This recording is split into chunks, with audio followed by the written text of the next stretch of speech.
देश दुनिया की तमाम बड़ी खबरों को देखने के लिए हमारे चैनल को सब्सक्राइब करें और बेल आइकन को दबाएं ताकि सबसे बड़ी खबर सबसे पहले आप तक पहुंच सके। आइए आपको दिखाते हैं इस वक्त की सबसे बड़ी खबर। हम सोचते हैं यूपी में गांजा कहां से आ रहा है। रांची में अखिलेश यादव ने बीजेपी सरकार को घेरा, पूछ डाले कई सवाल। और यूपी में यादवों को लेकर ज्यादा फोकस नहीं, छत्तीसगढ़ में कैसे फोकस करें ताकि आपके यादव समाज के लोग आपसे जुड़े रहें। देखिए, ये जो सवाल आपने किया है, ये सवाल इतना उलझा हुआ है जितना राजनीति उलझी रहती है। राजनीति भी उतनी उलझी है जितना आपका सवाल उलझा हुआ है। ये सही बात है कि कौन कहाँ पैदा होता है इसका किसी के हाथ में नहीं है, क्योंकि मैं उस परिवार में पैदा हो गया इसलिए मैं यादव हो गया। आप किसी और परिवार में पैदा हो गए तो आप वो हो गए। लेकिन एक अच्छी बात यह है कि इधर लोग जागरूक हो गए हैं और जागरूक होकर के पूरे देश में ये बहस छिड़ी हुई है। हर जाति ये चाहती है कि उसकी गिनती हो।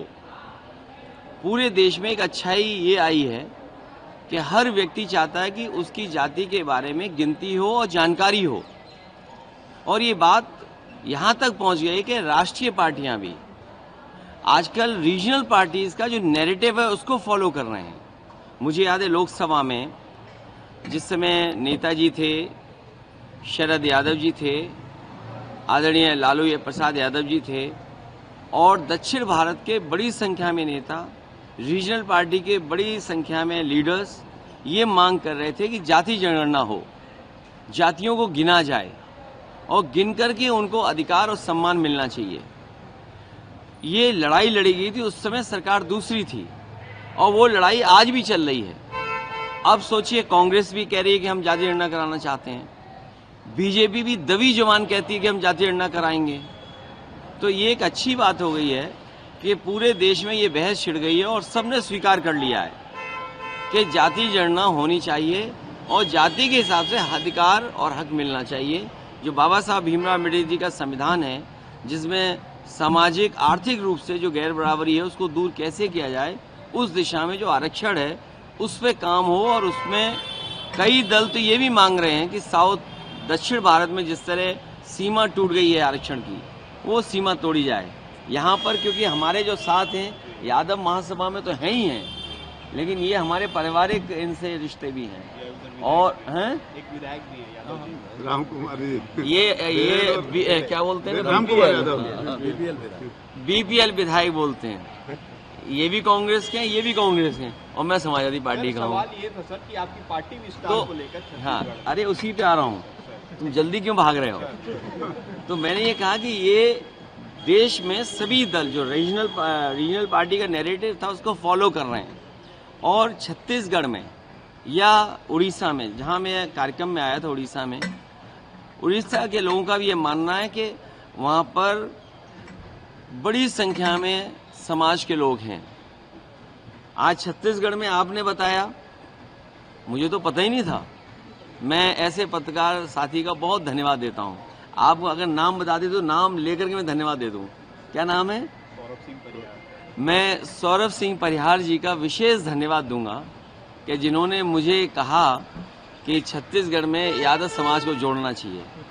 मैं यादव समाज को जोड़ने के साथ साथ पीडीएस समाज जो हमारा है, जो बहुत पिछड़ा है, अपमानित है, और हमारा और उनका एक ही दुख है। हम एक ही पीड़ा से बंधे हुए लोग हैं, हम एक ही पीड़ा से बंधे हुए लोग हैं। अब सोचिए, उदाहरण के लिए बीजेपी ने जिस मंदिर में मैं गया, वो मंदिर में गंगा जल से धुलवाया। अब आप सोचिए, बीजेपी की ये सोच है।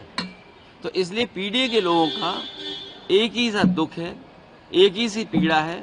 और कोई भी पीडीए परिवार का किसी भी पद पर बैठ जाए, पीडीए परिवार का व्यक्ति किसी पद पर बैठ जाए, चाहे वो राष्ट्रपति बन जाए, लेकिन उसके बावजूद भी उसे कभी कभी अपमानित होना पड़ता है। इसलिए जो जाति का सवाल है, कास्ट सेंसस, हम उसके पक्ष में हैं।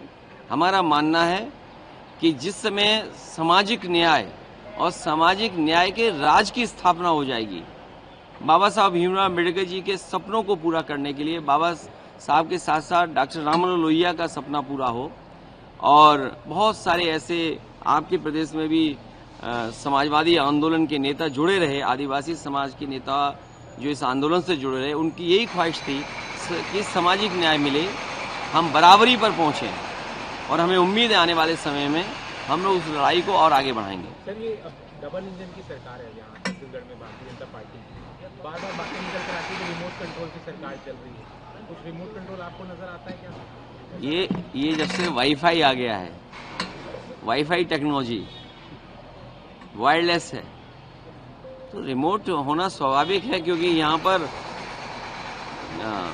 धन दौलत बहुत है, और जहाँ लाभ की जगह होगी, लाभ, वहाँ बीजेपी हमेशा एक रिमोट रखती है अपने पास। लाभ की जगह पर रिमोट बीजेपी रखती है। अभी मैं बगल के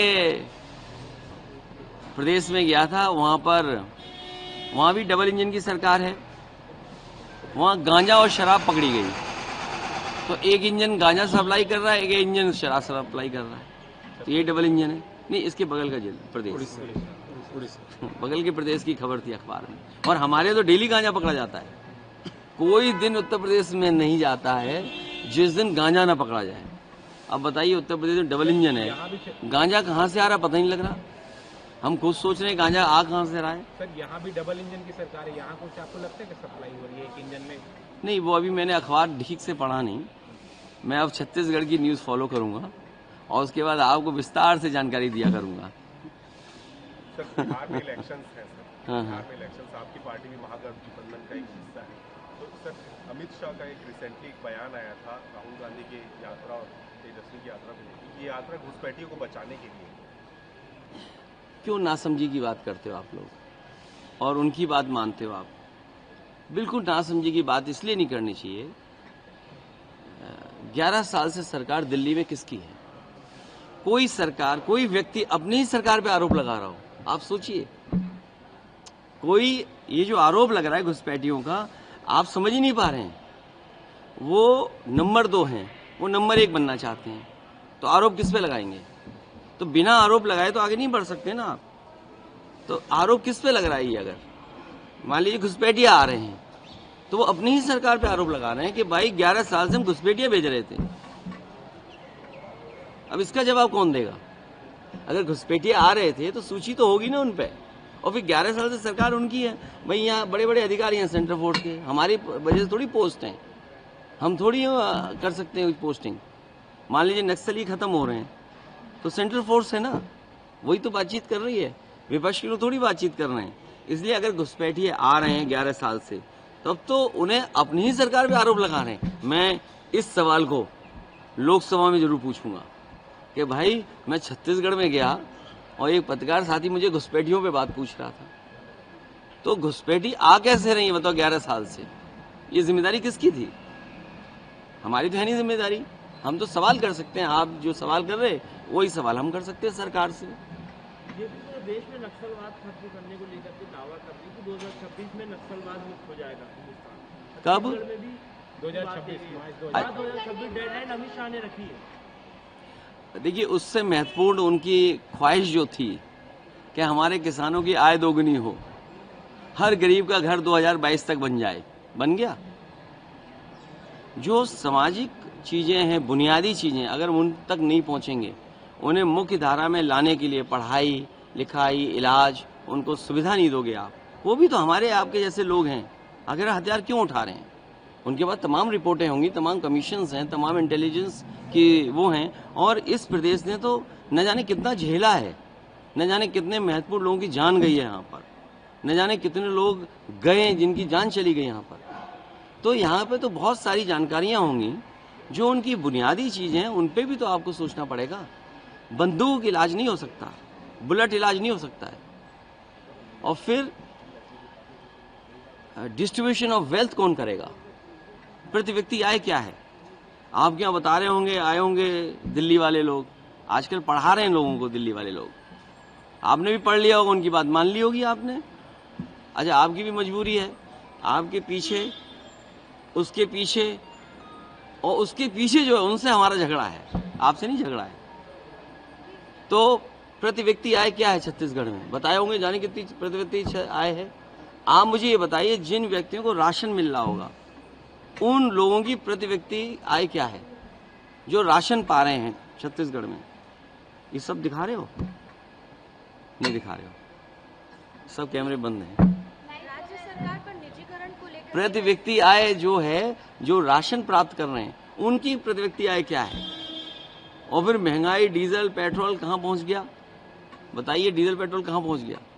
और आप लोग भी जानते होंगे, कोविड में आपकी अगर वेतन कम हुआ होगा, आज तक नहीं बढ़ा होगा आपका। बढ़ा गया आपका वेतन? कोविड में जो कम हुआ वो बढ़ गया आपका? ये मुस्कुराहट बता रही है कि नहीं बढ़ा। राज्य सरकार हाँ, जाने दे रहे हो मुझे? Thank you. राज्य सरकार पर निजीकरण को लेकर के कई सारे हम निजीकरण के खिलाफ हैं। निजीकरण किसी को लाभ पहुंचाने के लिए होता है। गरीब जनता को लाभ के लिए अगर कोई निजीकरण है तो विचार किया जा सकता है, लेकिन बीजेपी ने हमारी देश की अर्थव्यवस्था इतनी उलझा दी कि पूरी अर्थव्यवस्था को चीन को दे दी और रही बची यहाँ बेच रहे हैं। आए परियार साहब, तो रही बची बेच दिया उन्होंने। तो हम इसके खिलाफ हैं। जब तक गरीब व्यक्ति हो, गरीब आम लोगों को लाभ नहीं हो रहा, उसके प्राइवेटाइजेशन नहीं होना चाहिए। कुछ व्यक्तिगत लोगों को लाभ पहुंचाने के लिए प्राइवेटाइजेशन नहीं होना चाहिए। सर एक लास्ट सवाल ले लेते हैं कि आप लोग बार बार वोट चोरी का आरोप लगा रहे हैं, लेकिन तो बीजेपी के नेता कह रहे हैं कि हम वोट चोरी नहीं, जनता की दिल की चोरी करते हैं। तो आप लोग दिल की चोरी क्यों नहीं कर पा रहे? ये किसका स्टेटमेंट है? यहाँ के गृह मंत्री विजय शर्मा जी का। तो अयोध्या की जनता का दिल चोरी क्यों नहीं कर पाए? अयोध्या से कौन हारा? पार्टी का नाम लो। अयोध्या से कौन हारा? बीजेपी हार गई। तो भाई दिल क्यों नहीं चोरी किया आपने? इसका मतलब आप गलत थे ना कहीं। आप बताओ, गरीबों की जमीन ले ली आपने, किसानों की जमीन ले ली। कोई एयरपोर्ट बनाने के खिलाफ नहीं है, लेकिन आप उनके साथ भेदभाव करोगे। मार्केट वैल्यू जमीन की क्या है? आप मार्केट वैल्यू से उन्हें कीमत नहीं दे रहे हो। दुकानदारों की दुकान तोड़ दी, बेचारे 50-50 साल से काम कर रहे थे। वहाँ यादव समाज के लोग थे, पिछड़ी जाति के समाज के लोग थे, दलित समाज के लोग थे, जिनके दादा परदादा वहाँ रहते थे। उन्हें बिना मुआवजा के आपने निकाल दिया। तो इसीलिए भगवान प्रभु श्री राम ने भी उन्हें आशीर्वाद वहां से नहीं दिया। सोचिए, आप दिल चोरी की बात कर रहे हो और आशीर्वाद पा नहीं पाए। आप बताइए, छत्तीसगढ़ में एक सड़क बनी हो जहां हवाई जहाज उतर जाता हो। हम लोगों ने बच्चों को लैपटॉप दे दिया, बताइए, विद्याधन दिया, जाने क्या क्या दिया, योजनाएं दी, शामिल किया। आज बताइए, दूध का ऐड आ रहा है अखबार में, दूध का ऐड। उत्तर प्रदेश सबसे ज्यादा दूध पैदा करता है, सब कारखाने बंद कर दिए मिल्क बनाने वाले। तो ये तमाम सवाल हैं जिनके जवाब सरकार के पास नहीं है। हम लोग छत्तीसगढ़ आते रहेंगे और आपसे मिलते रहेंगे। बड़ा अच्छा है, आपसे बात करने का मौका मिला।